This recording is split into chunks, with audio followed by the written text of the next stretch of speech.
ଅନୁରାଧା ସିରିଏଲରେ ଆଜି ଦେଖନ୍ତୁ ମନା ଓ ତାର ବଡ଼ ଭଉଣୀ ଦୁଇ ଜଣ କଥା ହେଉଛନ୍ତି ଓ ଅନୁ ସବୁ ତାଙ୍କ କଥା ଶୁଣି ଦେଇଛି।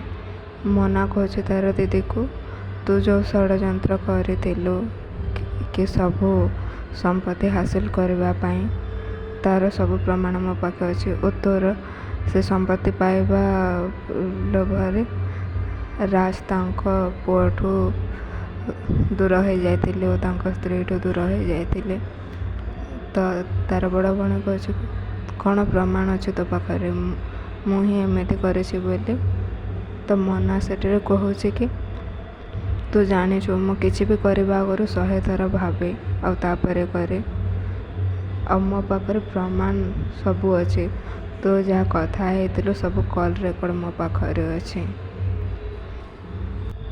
ତୋର ସମ୍ପତ୍ତି ଦରକାର ଆଉ ମୋର ରାଜ ଦରକାର। ତୁ ମୋର ସାଥ ଦେ, ମୁଁ ତୋତେ ତୋ ସମ୍ପତ୍ତି ପାଇବାରେ ସାହାଯ୍ୟ କରିବି ଆଉ ସେଇ ଘରୁ ବାହାର କରିଦେବି। ତୁ ବୁଝିପାରିଲୁନି ବୋଧେ? ଦରକାର ପଡ଼ିଲେ ତାଙ୍କ ସମାଧି ବି ଦେଇଦେବି।